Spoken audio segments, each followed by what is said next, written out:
Hello and welcome again to another Cardinals Nest on HBC Channel 25. I'm Dean Beckman, joined by Donny Nadeau, the Sports Information Director for St. Mary's. We are here to talk Cardinals athletics, and we'll cover some other events going on the St. Mary's campus here on HBC Channel 25. And Donny, a little bit later during the interview portion of our show, we will talk more about women's soccer this week. They're off to a nice start, and we'll have Eric Zimmerman, the head coach, in to tell us more about that. And he's bringing a player, Tania Trowbridge, will be a guest as well. Yeah, they're coming off a huge win yesterday against Bethel, which is awesome for them to get their conference season off on a good note. And, you know, Eric's a fairly new coach at St. Mary's, and it's always nice to get those guys under the lights and put them on the hot seat. So we'll have to make sure to make them a little bit uncomfortable. Right, anyway. Yep, they're off to a good start, so we'll hear more from Eric and Tania a little bit later on in the program here. But right now we're going to begin by talking about the past week in Cardinals athletics.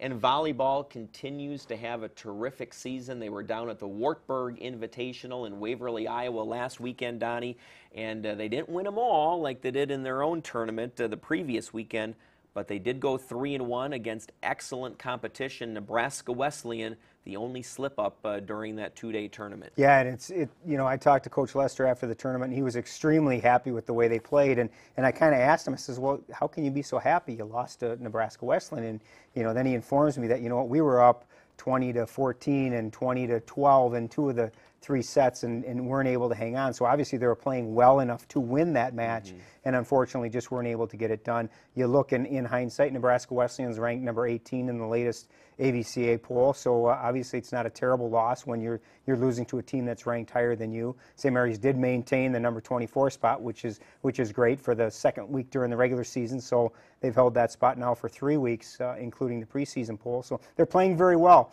The win that they had against Wartburg, a 3-1 victory, was a huge win for them because obviously Wartburg's a regional opponent. They were picked to win the Iowa Conference, so for St. Mary's to beat them. And then Loris the week before, Loris was picked to finish second in that conference. Those are very good wins for St. Mary's when you start talking about regional rankings and things like that. So I know that Coach Lester's feeling really good about the way they're playing right now. Right, and that Wartburg win was 3-1, not necessarily ever in doubt. And so, as you said, a good quality opponent, showing they could beat them and then hold their own against the number 18 team in the country. So yeah, it has to feel good about that. And Sarah Gardner continues her terrific season, her second consecutive all-tournament team. Yeah, Sarah had a great tournament. She had 54 kills. And the neat thing about this tournament for them is she certainly didn't do it alone. Jessica Mate had 50 kills. Amy Kuyak hit over 400, including hitting 667 against Wartburg in that final match. And then the thing that really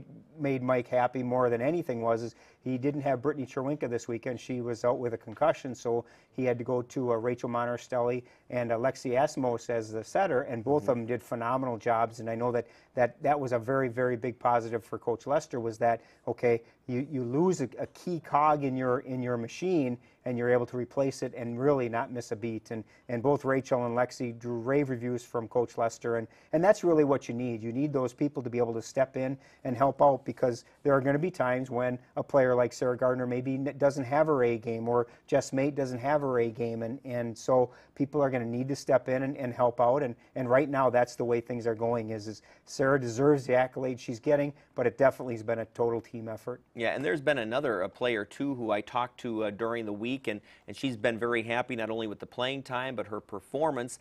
Under the radar a little bit, not as much accolades as Sarah and Jessica and Amy, but Carissa Hahn is quietly putting together a terrific season and adding to the depth for Coach Lester. Absolutely. You're talking about a person who didn't have a kill last year, and she's come on and she's had a couple of double-digit kill performances in their first 9 matches. So you're absolutely right. You've got people that are stepping up. Emily Wellhaven had a great tournament. Amy Kuyak got a little banged up in one of the matches down in Wartburg, and Emily stepped in. She's not a middle hitter, but she stepped into that position and did a very nice job. So again, people are understanding their roles, and then when their time comes, when the bell rings and they've got to get out there, they're there doing their job, and you know, that's what successful teams do, and right now they're really clicking on all cylinders. As we tape tonight, Wednesday, they open up their conference season at Augsburg, so it'll be a very big test for them. Augsburg is one of those teams that lately has really had St. Mary's number the last 3 years.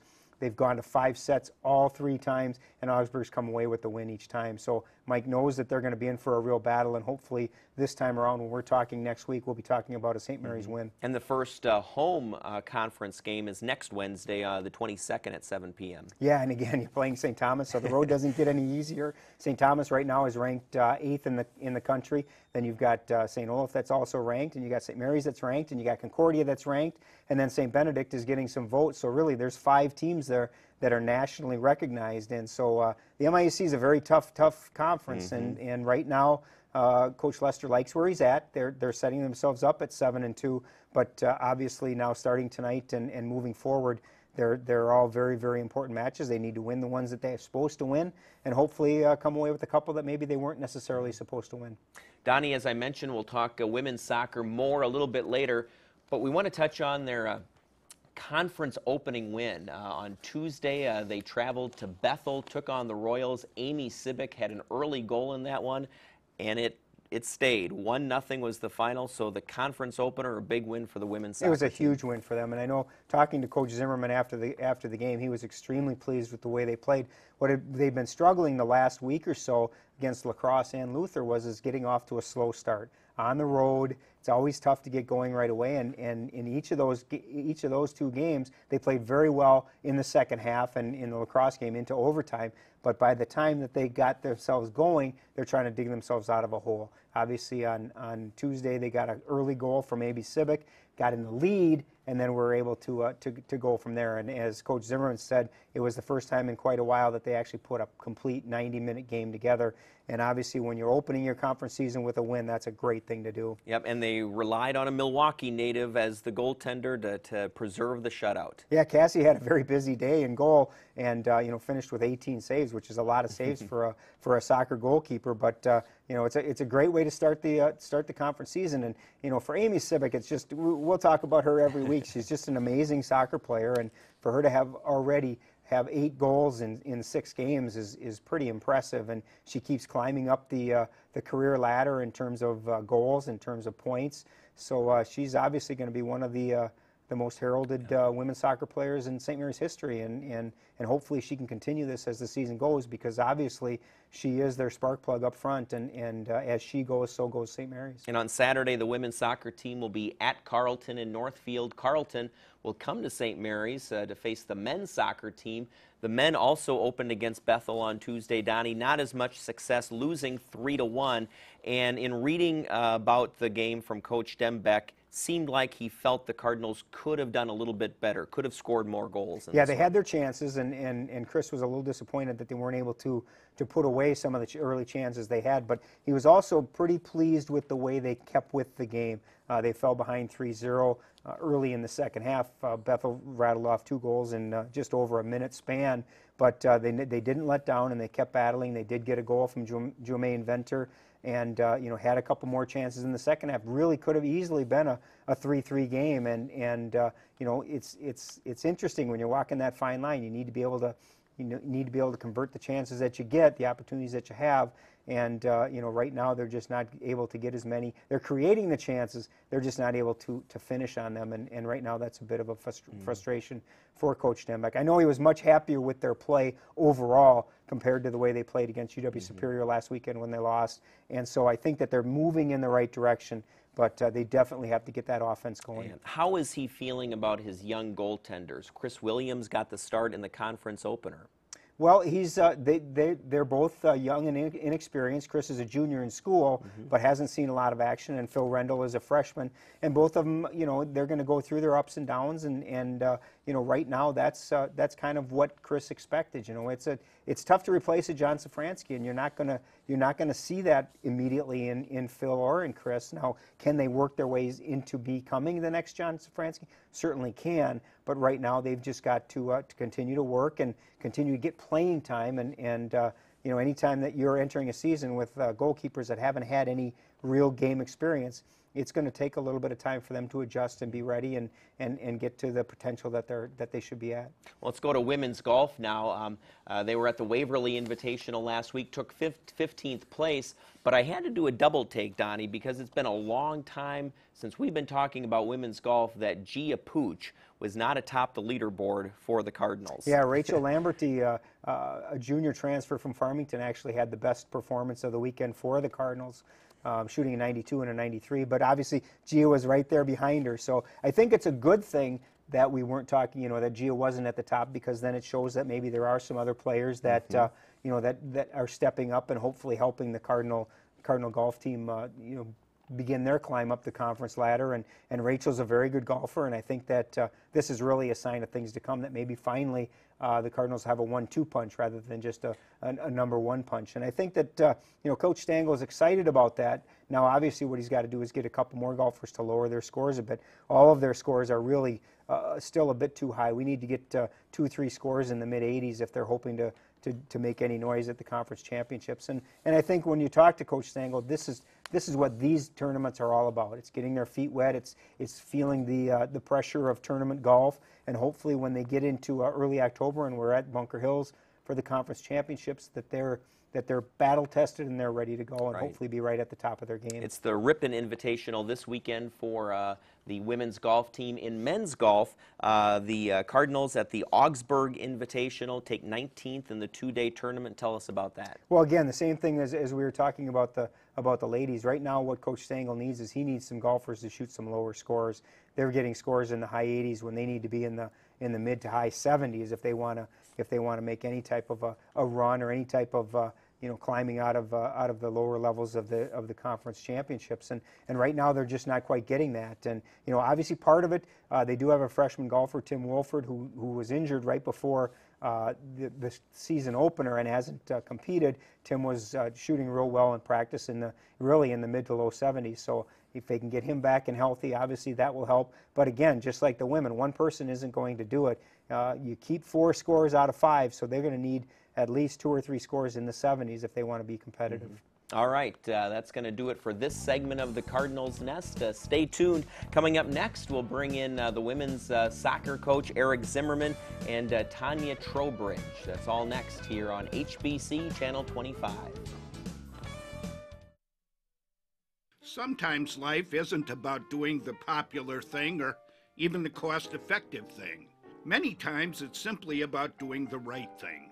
When HBC did not receive the grant needed to construct a network in Minneska, we were disappointed. But we immediately went to the drawing board, and we are going to be delivering what we promised. Sometimes it's all about making the right decision. So welcome, Minneska.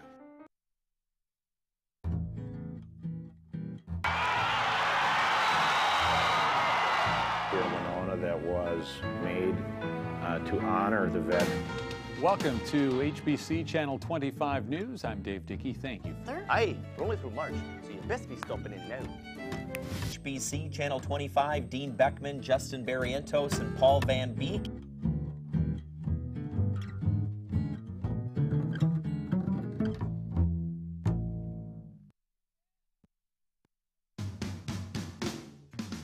Wouldn't it be nice if there was a mobile phone company where you could actually get great customer service? Well, the wait is over. Full mobile phone service is now available at HBC. With plans starting as low as $40 a month on the nation's largest coverage map, HBC Mobile has a plan for everyone. Individual, family, data, they're all available. And they all come with the personal customer service you've come to expect from HBC. Stop in today at 58 Johnson Street, Winona to see how you can get a free phone. HBC Mobile. Service you can trust.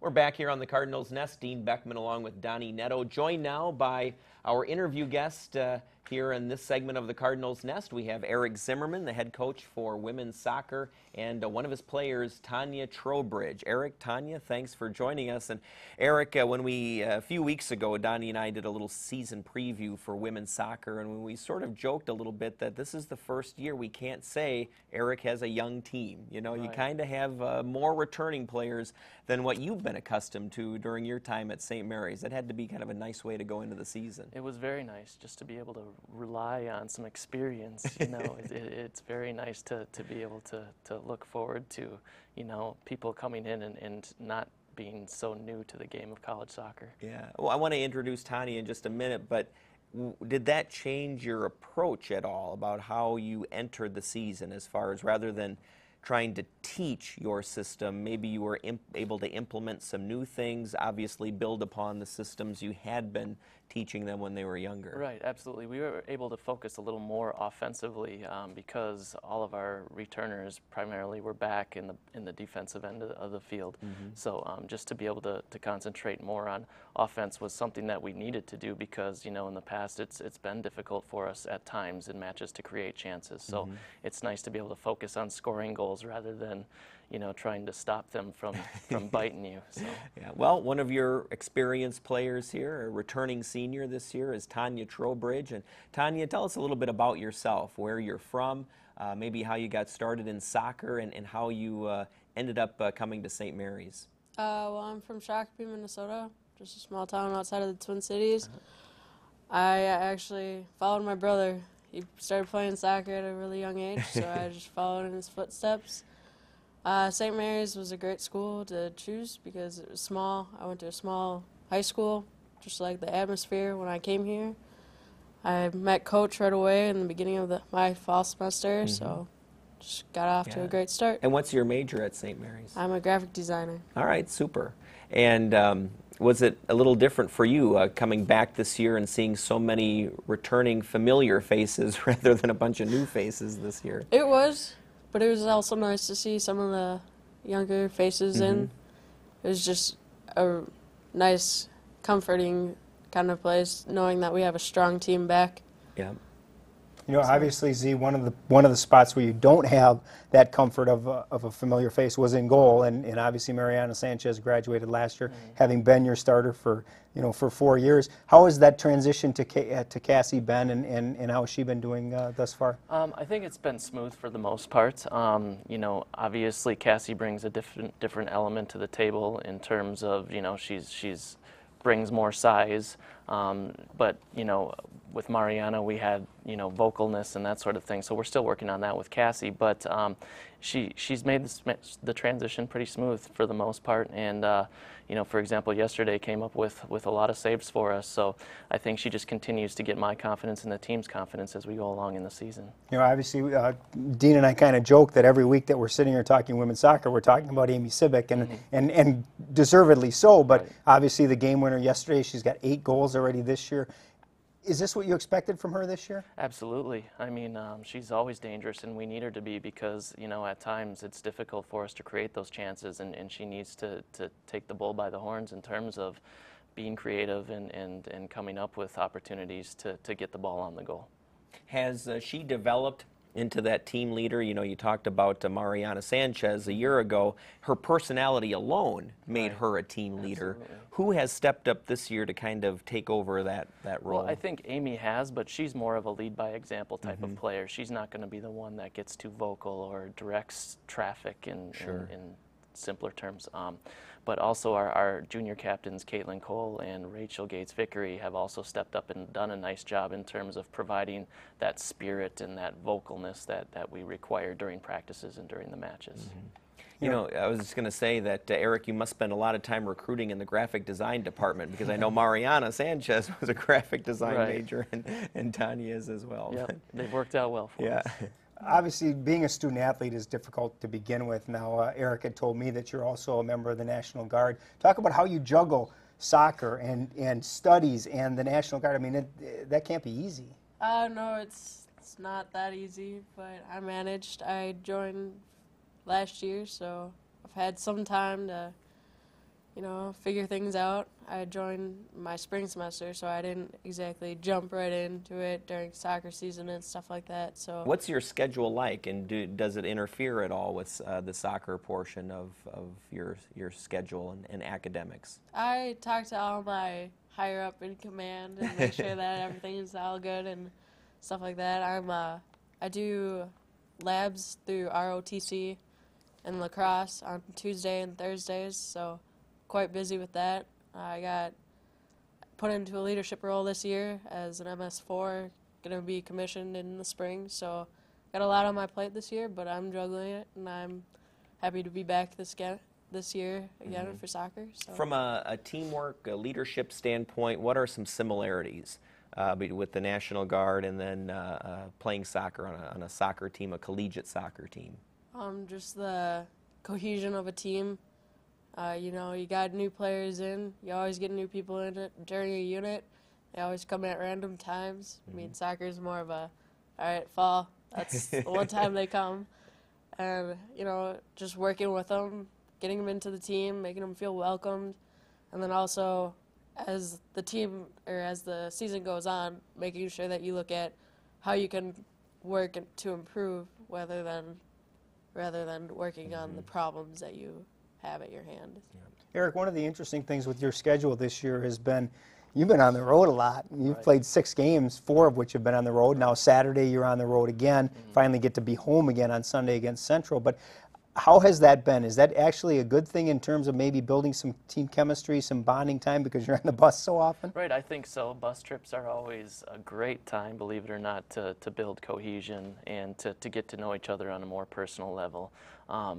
Just traveling and knowing that you're going into someone else's territory and doing that together is good for team bonding as well. So, I think down the stretch we're looking forward to certainly more home games, but it's been a good test for us to be on the road and in those hostile environments. So. And Eric, now that you're in conference play, where is that territory the most difficult this year? When we're looking at the MIAC conference, you got your season opening win over Bethel the other day. But looking ahead now at the schedule in the conference, who are some of the top teams to be on the lookout for? Well, we face Carleton this Saturday, and they're always at the top of the conference and have been in the national tournament the past 2 years. Then, of course, Concordia, which consistently was nationally ranked last season, continues to be, again, one of those top teams in the MIAC. Just in terms of our overall conference, I think every game is a battle. Sending 4 teams out of the conference to the national tournament last year, I think caught the attention of everybody else nationally. So, especially when we recruit and when we talk about matches that are coming up with our current players, we let them know, no matter if it's top to bottom, every game's going to be a battle. So expect to bring your best to the table. Do you use the conference that you're in at times when you're out recruiting? When you're out recruiting players like Tania or Amy or people like that, what is your sell for St. Mary's University? Well, just as you said, letting them know that, if you love to be in battles, if you love the experience of competition, our conference is the place to be because, every game is going to be a test of your will and a test of your determination. So, yeah, we certainly use that as a recruiting tool. You look at what you guys do, and obviously you've been on the road a lot, but when you're home, great fan support, not only from St. Mary's but from the community. Right. And I know that you guys are planning a little youth camp. If you want to talk a little bit about that. Sure. Actually, Saturday, October 2nd, from 9 to 11:30, the men's and women's soccer teams are going to be putting on a free soccer clinic, and we're going to call it Kick with the Cardinals. It's an opportunity for our teams to get involved in the community and bring some kids in and just kind of be able to experience our passion and joy for the game.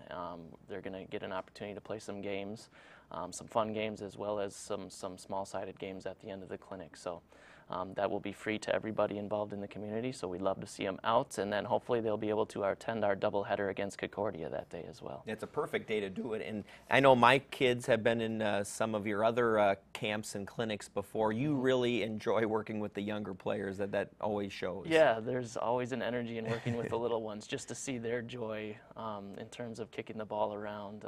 It's something that I certainly look forward to, so yeah. It's something we're definitely looking forward to. And Tania, too, I'm sure from the player's perspective, it's nice to be the teacher in a case like this rather than always the one being taught. Yes, right? it's nice. Yeah. Eric, right before we wrap up here, the biggest improvement you've seen in this team from last year to this year, what would you pinpoint? I would think chemistry would be number one. That continues to get better through my years here, but also our ability to play the type of style that I see we should be playing. Our possession game has continued to improve to the point of where it's helped us create more chances in the final third of the field. So I think overall chemistry and possession have been the two things that stick out. Yep. All right, well, Eric and Tania, thanks for being on the show today, and good luck the rest of this season. And Tania, congratulations early on your graduation. You're a senior this year, so it'll be here before you know it, right? Yeah. All right, thanks for being on the show. Stay tuned. Donnie and I will be right back. We'll wrap things up coming up next here on the Cardinals Nest on HBC Channel 25. Did you know there's one location where you can get free discount coupons for multiple Winona area businesses? It's just a click away with my.hbci.com. From discounts on food and beverages to repair services, My.hbci.com has coupons we know you can use. and getting the coupons couldn't be easier. Go to my.hbci.com/coupons. Browse the page for the coupons you're looking for, click on the ones you want, and print. It really is that easy. Be sure to check back daily as new coupons are constantly being added and updated. Check it out and start saving today. With my.hbci.com. Wouldn't it be nice if there was a mobile phone company where you could actually get great customer service? Well, the wait is over. Full mobile phone service is now available at HBC. With plans starting as low as $40 a month on the nation's largest coverage map, HBC Mobile has a plan for everyone. Individual, family, data, they're all available. And they all come with the personal customer service you've come to expect from HBC. Stop in today at 58 Johnson Street, Winona to see how you can get a free phone. HBC Mobile. Service you can trust.